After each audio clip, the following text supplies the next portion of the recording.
Okay, hi guys. So I'm going to read the next part of Peter Pan by JM Barrie. It's chapter 11 and it's called Wendy's Story. Okay, let's go. Listen then, said Wendy, settling down to her story with Michael on her feet and 7 boys in the bed. There was once a gentleman. I had rather been a lady, Curly said. I wish he had been a white rat, said Nibs. Quiet, their mother admonished them. There was also a lady, and oh, mummy, cried the first twin. You mean that there is also a lady also, don't you? She is not dead, is she? Oh, no. I'm awfully glad that she isn't dead, said Toodles. Are you glad, John? Of course I am. Are you glad, Nibs? Rather. Are you glad, twins? We are just glad. Oh dear, sighed Wendy. Little less noise there, Peter called out, determined that he should have fair play. However beastly story it might be in his opinion. The gentleman's name, Wendy continued, was Mr. Darling, and her name was Mrs. Darling. I knew them, John said, to annoy the others. I think I knew them, said Michael, rather doubtfully. They were married, you know, explained Wendy. And what do you think they had? White rats, cried Nibs, inspired. No, it's awfully puzzling, said Toodles, who knew the story by heart. Quiet, Toodles. They had 3 descendants. What is descendants? Well, you are one, twin. Do you hear that, John? I am a descendant. Descendants are only children, said John. Oh dear, sighed Wendy. Now these 3 children had a faithful nurse called Nana, but Mr. Darling was angry with her and chained her up in the yard, and so all the children flew away. It's an awfully good story, said Nibs. They flew away, Wendy continued, to the Neverland where the lost children are. I just thought they did, Curly broke in excitedly. I don't know how it is, but I just thought they did. Oh, Wendy, cried Tootles. Was one of them the lost children called Tootles? Yes, it was. I am in a story. Hurrah! I'm in a story, Nibs. Hush, now. I want you to consider the feeling of the unhappy parents with their children thrown away. Ooh, they all moaned, through though they were not really considering the feelings of the unhappy parents one jot. Think of the empty beds. Ooh, oh, it's awfully sad, the twin said cheerfully. I don't see how it can have a happy ending, said the second twin. Do you, Nibs? I'm frightfully anxious. If you knew how great a mother is a mother's love, Wendy told them triumphantly, you would have no fear. She had now come to the part that Peter hated. I do like a mother's love, said Toodles, hitting Nibs with a pillow. Do you like a mother's love, Nibs? I do just, said Nibs, hitting back. You see, Wendy said complacently, our heroine knew that the mother would always leave the window open for her children to fly back by. So they stayed away for years and had a lovely time. Did they ever go back?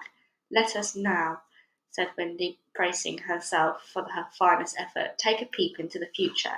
And they all gave themselves a twist that makes peeps into the future easier. Years have rolled by, and who is this elegant lady of uncertain age alighting at London Station? Oh, Wendy, who is she? Cried Nibs, every bit as excited as if he didn't know. Can't it be? Yes, no, it is the fair Wendy. Oh, and who are the 2 noble portly figures accompanying her, now grown to man's estate? Can they be John and Michael? They are. Oh, see, dear brother, says Wendy, pointing upwards, there is the window still standing open. Ah, now we are rewarded for the sublime faith of a mother's love. So up they flew to their mummy and daddy, and a pen cannot describe the happy scene over which we drew a veil. That was the story, and they were pleased with it as the fair narrator herself. Everything just as it should be, you see. Off we skipped like the most heartless things in the world, which is what children are, but so attractive, and we have entirely selfish time. And then, when we have in need of special attention, we nobly return for it, confident that we shall be embraced instead of smacked. So great indeed was their faith in a mother's love that they felt they could afford to be callous for a bit longer. But there was one there that knew better, and when Wendy finished, she uttered a hollow groan. What is it, Peter? She cried, running to him, thinking he was ill. She felt him solicitously, lower down than his chest. Where is it, Peter? It isn't that kind of pain, Peter replied darkly. Then what is it? Wendy, you were wrong about mothers. They all gathered around him in a fright, so alarming was his agitation, and with a fine candour he told them what he had hitherto concealed. Long ago, he said, I thought like you, that my mother would always keep the window open for me, so I stayed away for moons and moons and moons and moons, and then flew back, but the window was barred. For the moment, for the mother had forgotten all about me, and there was another little boy sleeping in my bed. I am not so sure that this was true, but Peter thought it was true, and I screamed, and it scared them. Are you mothers are like are you sure mothers are like that? Yes. So this is the truth about mothers, the toads. Still, it is the best to be careful, and no one knows so quickly as a child when she should give in. Wendy, just let us just go home, cried John and Michael together. Yes, she said, clutching them. Not tonight, asked the boys, bewildered. They knew in what they called their hearts that one can get on quite well without a mother, and that is only the mothers who think you can't. At once Wendy replied resolutely, for the horrible thought that had come to her. Perhaps mother is half mourning by this time. This dread made her forgetful of what must be Peter's feelings, and she said to him rather sharply, Peter, will you make the necessary necessary arrangements? If you wish it, he replied, as coolly as if she had asked him to pass the nuts. Not so much as a sorry to lose you between them. If she did not mind the parting he was going to show her was Peter, then neither did he.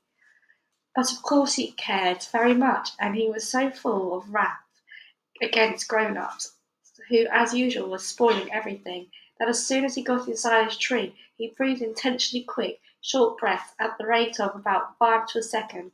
He did this because there is a saying in the Netherlands that every time you breathe a grown-up dies, and Peter was killing them off vindictively as fast as possible. Then, having given the necessary instructions to the redskins, he returned to the home, where an unworthy scene had been enacted in his absence. Panic-stricken at the thought of losing Wendy, the Lost Boys had advanced upon her threateningly. It'll be worse than before she came, they cried. We shan't just let her go. Let's keep her prisoner. A chin-up in her extremity, and instinct told her to which of them to turn. Tootles, she cried, I appeal to you. Was it not strange she appealed to Tootles, quite the silliest one? Grandly, however, did Tootles respond. For that one moment he dropped his silliness and spoke with dignity.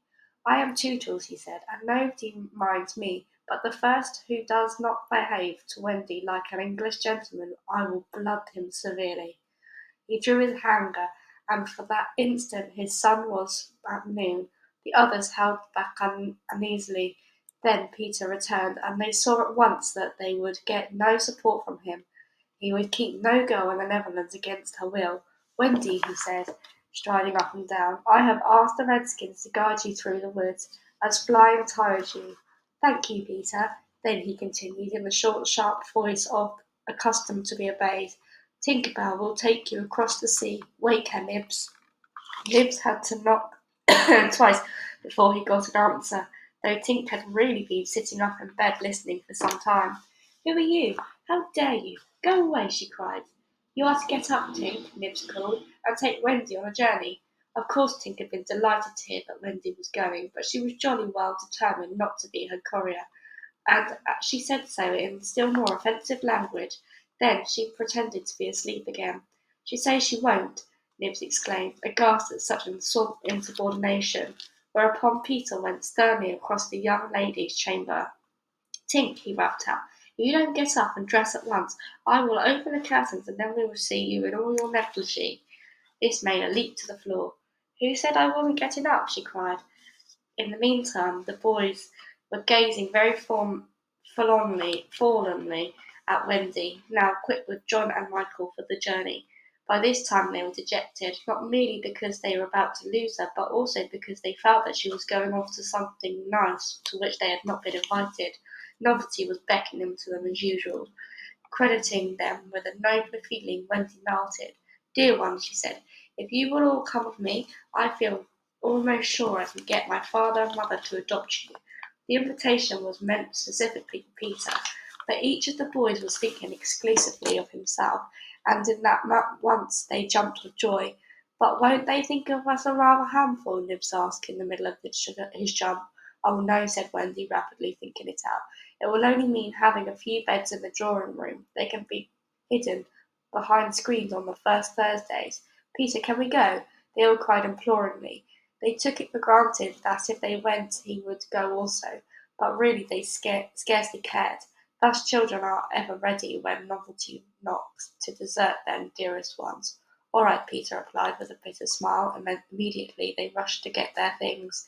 And now, Peter, Wendy said, thinking she had put everything right, I am going to give you your medicine before you go. She loved to give them medicine, and undoubtedly gave them too much. Of course it was only water, but it was out of a calabash, and she always shook the calabash and counted on the drops, which gave it a certain medicinal quality. On this occasion, however, she did not give Peter his draught, for just as he had prepared it, she saw a look on his face that made her heart sink. Get your things, Peter, she cried, shaking. No, he answered, pretending indifference.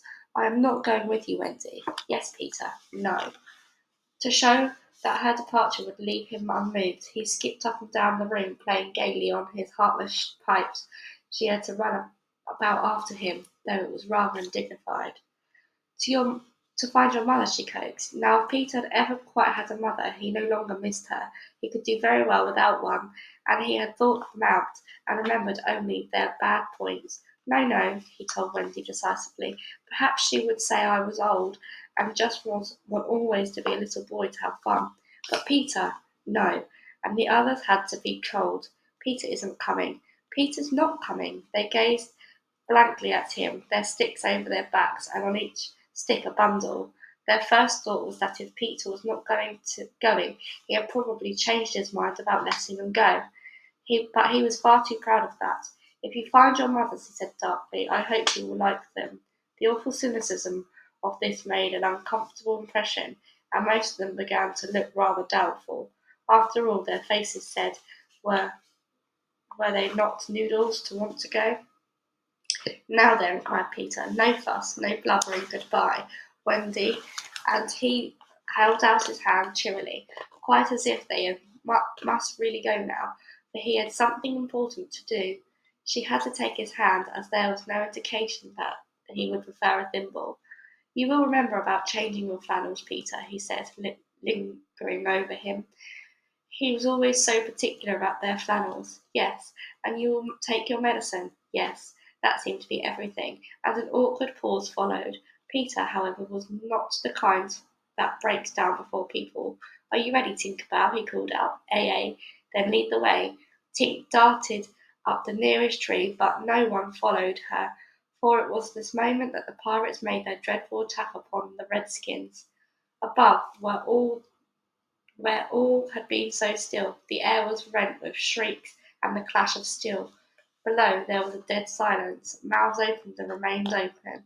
Wendy fell on her knees, but her arms were extended towards Peter. All arms were extended to him, as if suddenly blown in its direction. They were beseeching him mutely not to desert them. As for Peter, he seized his sword, the same he thought he had slain Barbecue with, and lust of battle was in his eye. All right, thank you. That is the end of chapter 11. The next chapter will be called The Children Are Carried Off. Until the next time, guys, thank you so much for listening as always. Hope you're enjoying the read alongs. I am definitely enjoying them. It's been a while since I had anything to do with Peter Pan, actually, so it's a bit of nostalgia. Thank you again for listening, guys. Until the next time, bye.